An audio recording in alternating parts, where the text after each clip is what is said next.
This is Anchor Your Retirement with Barb Gulin from Safe Harbor Financial Planning Group. When a part of your financial strategy is out of tune, your long-term goals, your retirement savings, and your legacy can all suffer. With many years of experience in the financial industry, Barb Gulin provides her clients and prospects the information they need regarding Social Security, retirement income planning, wealth management, and much more.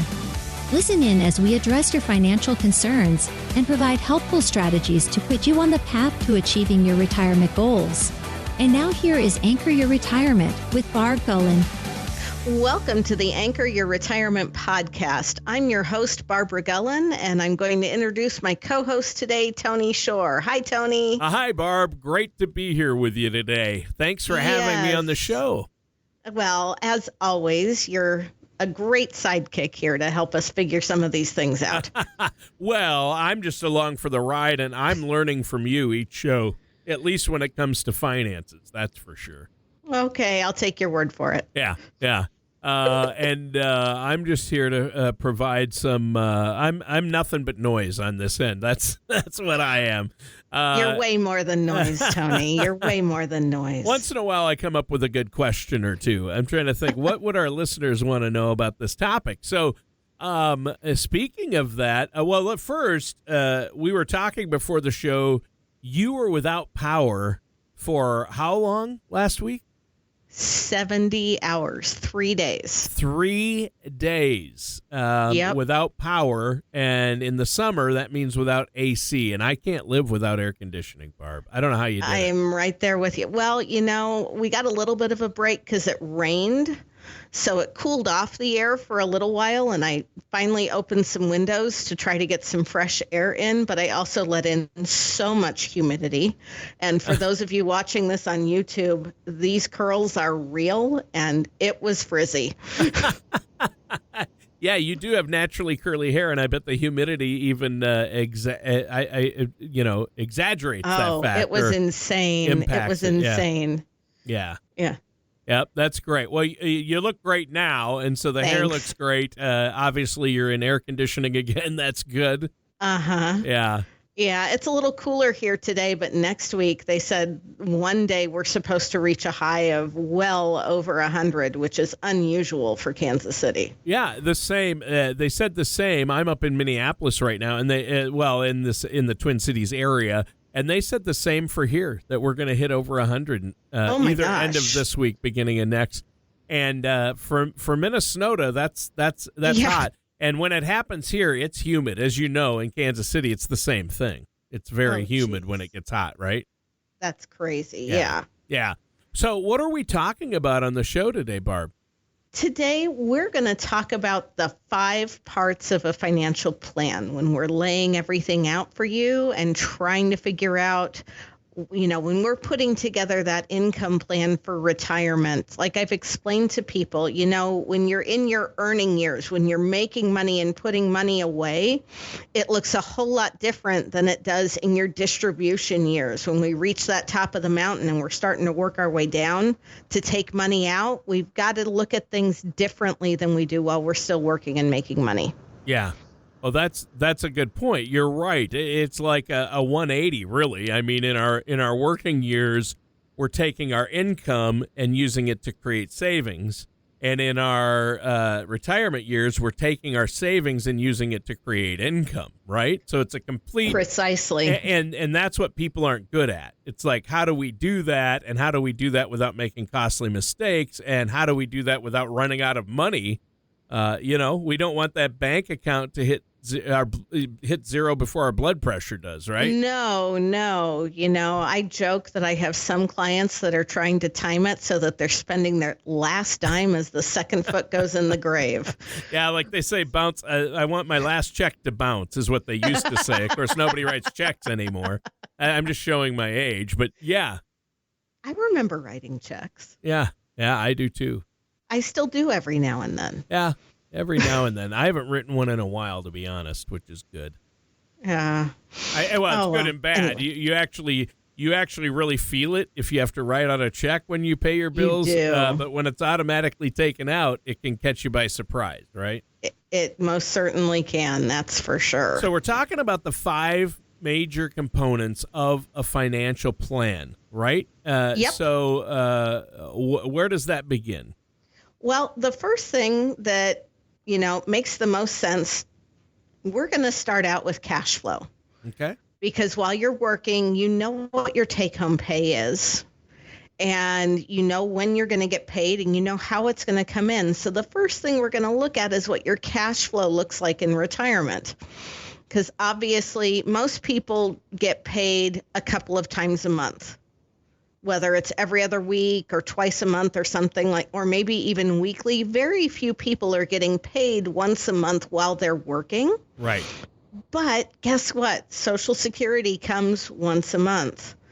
If you're a federal employee and drawing that kind of pension, or really any kind of pension, is going to come once a month.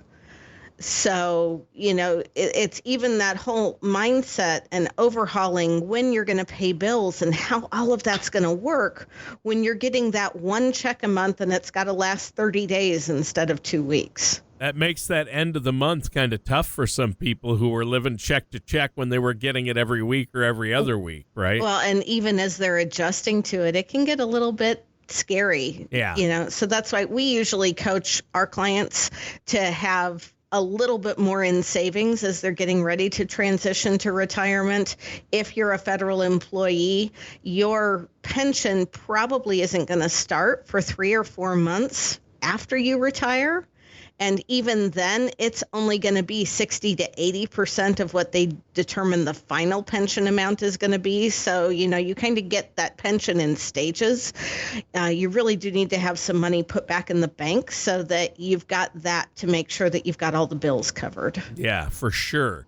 That's interesting. I didn't know that pensions work that way. I mean, a lot of people, of course, nowadays aren't fortunate enough to have a pension. But if you are a government employee, that is interesting. I just assumed it started day one from when or within 30 days of you leaving your job or retiring.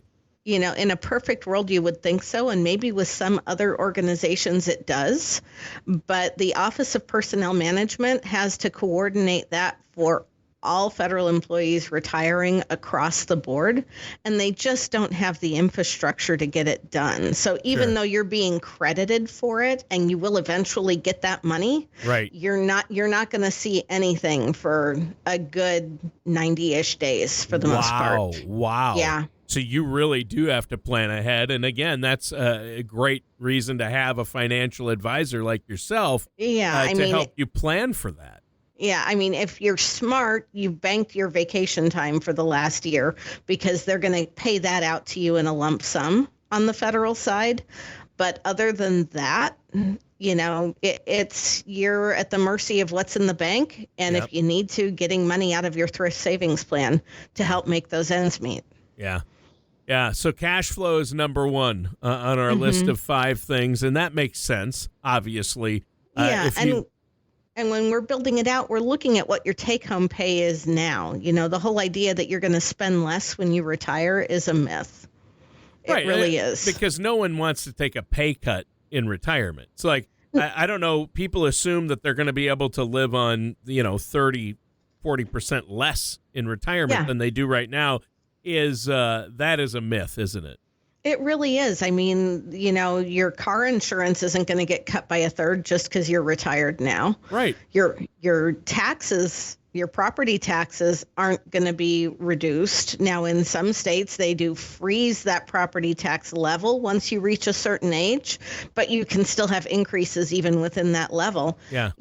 So, it only makes sense to look at what you're taking home now, or perhaps even a little bit more if you're planning on traveling or doing something you haven't been able to do, and making that our baseline for your cash flow when you are retired. Yeah. Makes sense, Barb. Now, what's number 2? Number 2 is liquidity. Okay. This is the money that you can get your hands on quickly in case you need to put a down payment on a new air conditioner, or you end up with some unexpected repairs or have to meet an insurance deductible.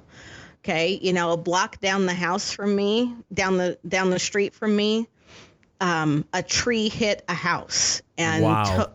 Totally obliterated their carport with the car underneath it. Oh. And when they finally got the trees pulled off, the gutters were just a mangled mess. Right. I mean, of course. But you've still got to come up with a deductible, or, to get a tree taken down can be $2,000 to $5,000. So we want to be sure you've got that money sitting in the bank for those emergencies. Yeah, I mean, you never know when the furnace is going to go out, or the AC, or you're going to need a new refrigerator or appliance, things like that, or a new vehicle, or a repair, or healthcare costs in retirement. I mean, there are still, even on Medicare, there are deductibles and premiums and things, supplemental insurance that you do have to pay for.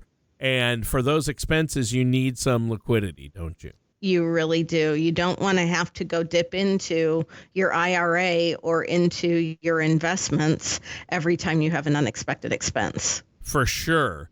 And speaking of investments and IRAs, for a successful retirement, we're talking about the 5 keys. We've talked about cash flow and liquidity, 1 and 2. But speaking of investments, what's number 3? Number 3 is growth. And this part actually has several different, let's call it subparts to it. Sure. We've got the emergency reserve, which we kind of talked about a little bit with liquidity. The two of those kind of dovetail together.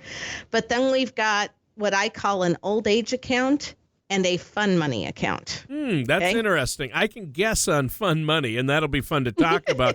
But let's start with actually the old age account. What is that? I've never heard that.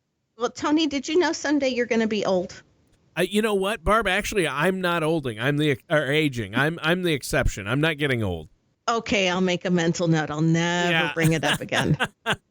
I'm also not living in reality, apparently, because as my wife and children remind me, I am aging. In fact, I made up a new term, olding. I'm olding, I guess. You're olding, okay. At this point. We'll make that word. I don't feel any older, Barb, but yes, people do get old, okay. Yeah, and someday you might actually need some help taking care of yourself. True. Gone are the days where you go live in a nursing home and you spend an indefinite amount of time there. With the way care is now, we try to keep you in your home as long as possible. Right. In fact, both of my in-laws, hospiced at home and passed away at home. They never went to a care facility of any kind. But we also don't necessarily, I'm not a fan of long-term care insurance because it's a one-trick pony. And if we all get our wish and fall asleep one night and don't wake up the next morning, like I've said before, we waste that money. So for our old age account, we want to look at some sort of tool that we can use where we've got the money not invested in the stock market, because we don't want to be in a place where we need the money like in 2022 when the market was correcting. Down. Yeah, definitely down. But we want it to make better interest rates than what it'll make in the bank, so that we've got a shot at keeping pace or outpacing inflation. Right. But we also want to know that if you can't do 2 of 6 of those activities of daily living, things that we take for granted, like walking across a room, being able to dress yourself, feed yourself, take a shower unassisted, and, just those basic things like that, or God forbid you're diagnosed with a terminal illness, we want to know that we can get our hands on that money and that you are still in control and using that money as you see fit and for your benefit, that you're not assigning it to a care facility or a nursing home or something like that. You're still in control, but we've got that money earmarked and set aside to take care of you if you get sick. Yeah. This especially comes in handy when you've got a married couple, where we set up an account for each person like this, because more often than not, the first person that gets sick can go through most of the assets, and then the other person that's still alive afterward is left with next to nothing. Yeah, and then there's nothing to pass on either right. to your family or loved ones. So I like that we're addressing this because long-term care is a huge issue. It's outrageously expensive. Healthcare. My mom has Parkinson's, and she has to have full-time care. Yeah. So, but it's outrageously expensive, and I like that you brought up long-term care insurance because traditional long-term care insurance, you're just putting all this money into it. And if you don't ever need it, you don't get it back, and it's outrageously expensive. Most places don't even carry long-term care insurance anymore, and it's unaffordable. But there are other ways to plan for it, like creating these accounts and maybe trying to get the in-home care you need and having the money to have choices rather than have to go on Medicaid. Because Medicare doesn't cover long-term care. People don't realize that. It doesn't. It will cover some rehab care, but it's not going to cover if you need indefinite like for care. My mom, my mom's facility, and she's in a small Midwestern farm town. It's $6,000 plus a month. And it's great care. She's getting good care there. But you just can't. That kind of money is crazy, and it can be. If you need memory care, then it's like $12,000 a month. It's insane. Yeah, it's insane. Yeah, and most people prefer to have in-home care, and my dad doesn't want to go anywhere. He's still on the farm, and he's not going to ever leave for any reason. So nope. Yeah. So I've met with clients, and they're like, "We're going out of our house feet first and in a pine box." That's what my dad says. But aging is a real thing, but if you plan ahead for it, and there are other vehicles too, I know you've talked about, and we don't want to get off course here, but there are other ways to help insure for long-term care and creating that account. Now, fund money is part of growth. You said part of the growth funds. What does that mean? I assume like stuff like travel and things like that. Right. There are a lot of things that we can't do in our working years that we want to do once we retire. Take grandkids to Disney World or something. Oh, heck, take yourself to Disney World. Yeah, exactly. Yeah. Or to just be able to go, one of the things I've always wanted to do is take like a summer RV tour and go up through a bunch of the national parks and stuff like that. That'd be so fun. So, different people have different ideas of what they want to do. Maybe you want to take a cruise. Maybe you want to go spend some extended time in Europe. But the whole point of the fund money is that this is going to be more than likely invested in the market because we want it to grow, but we want it to be in a managed money situation where somebody's minding the store so that you don't have to. Yeah, there you go. Well, I think that's good, and growth is important. Even within retirement, you have to have some growth, and that's where you look at different investments and asset allocation. I know you've talked about that before, Barb. What's number 4 on the list? Number 4 is the dreaded tax plan. Oh, taxes. Dun, dun, dun. Yeah. Okay, right. Aside from death, we really can't get around these either. But if you happen to be in a situation where you've got a pension and you've got a decent income in retirement and your nest egg is growing, tax deferred, once you reach that age where you have to start taking required minimum distributions, somewhere between 73 and 75, depending on the year you were born, since Secure Act 2.0 passed earlier this year, you could end up getting hit with a really big tax bill when they start forcing you to take that money out. Yeah, and so that's true. And so a lot of people think, I'm going to be paying so much less in taxes in retirement, I don't need to worry about it. But you want to minimize your tax burden in retirement. And like you say, I guess those tax deferred accounts, those taxes are due. That's really a joint account with Uncle Sam. And you're going to have to pay him his 25-30% in retirement, right? Absolutely. I mean, that money's going to come out taxed as ordinary income. Yeah. I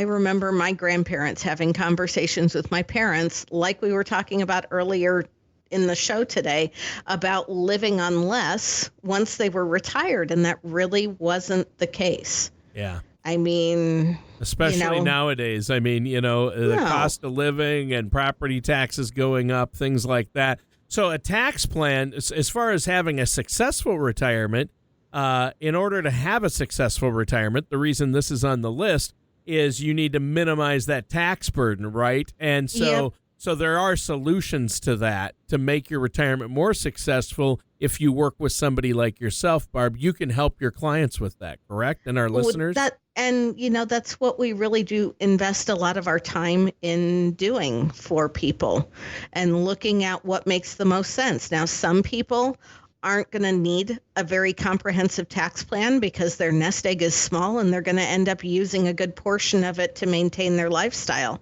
But for other people that have hundreds of thousands of dollars or more sitting in accounts that they're not going to tap into, not only could it be a potential tax burden for them, but it could also end up really impacting their heirs, their future generations. Being a liability. Yeah. My dad is finding that out because he inherited a lot of my grandpa's farmland and the buildings. And so with estate taxes and taxes on the land, it's tough. And, that farm's been in the Shore family since the 1800s. It was homesteaded by our family. My grandfather grew up there. My dad grew up there. And I grew up there because there's two houses. I grew up on the same farm, and my grandma and grandpa lived there, and my mom and dad lived there. I grew up there.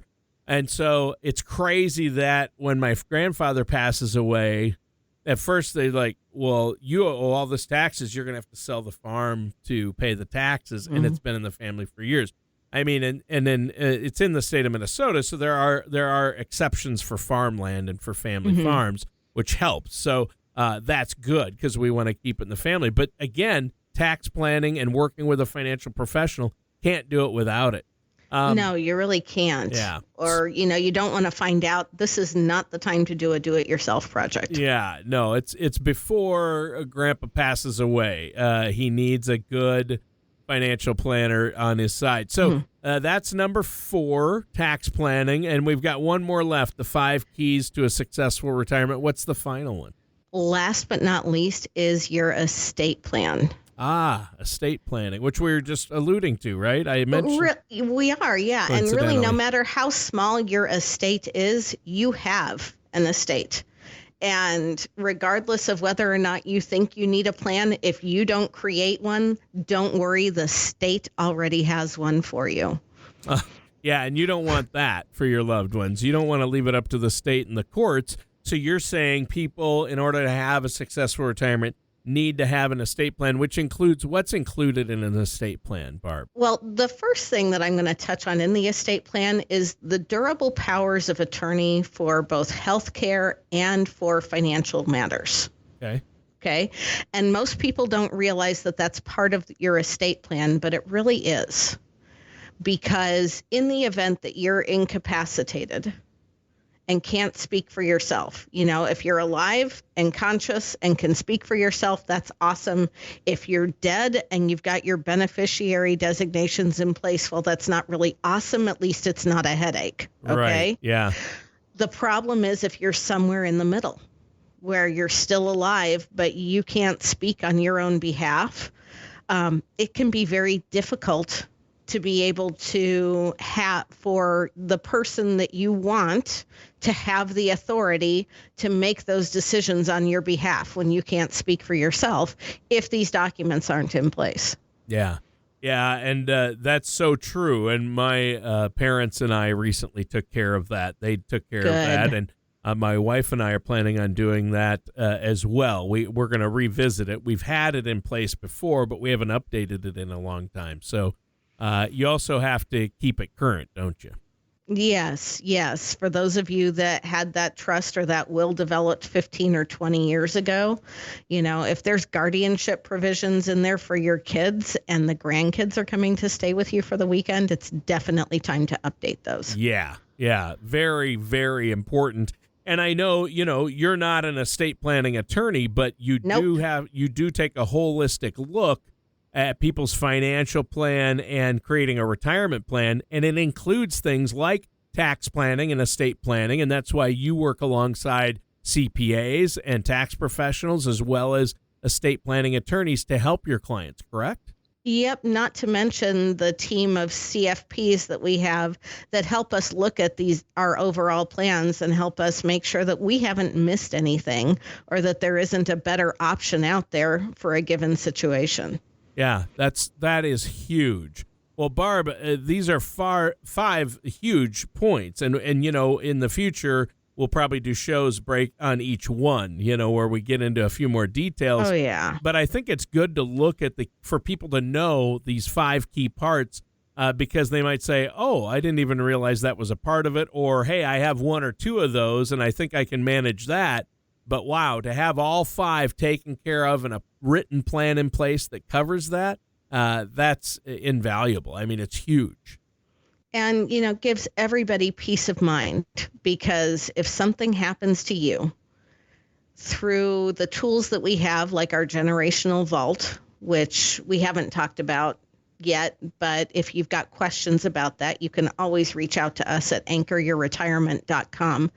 The generational vault is a secure document storage, cloud-based, but also encrypted so that your information is safe, where given the circumstance, an advisor like myself can help you when you're in the worst situation you could imagine, to try to help you get those documents pulled together and to make the transition as easy as possible. Yeah, that's really critical. Well, why don't you let our listeners know before we go how they can set up that no charge, no obligation consultation with you to either get a plan in place or get a second opinion on where they're currently at? Absolutely. You can always reach out to us at anchoryourretirement.com, or you can call our main offices, which is area code 913-553-6222. All right. Well, thank you so much, Barb. Great show today. This is a really important topic, understanding each of these five areas, isn't it? It really is. It is. But hey, you have a great weekend, and we'll chat again soon, okay? All right. Thanks, Barb. And listeners, that does it for today's episode of Anchor Your Retirement with our host, Barb Gulin. Thank you for listening to Anchor Your Retirement.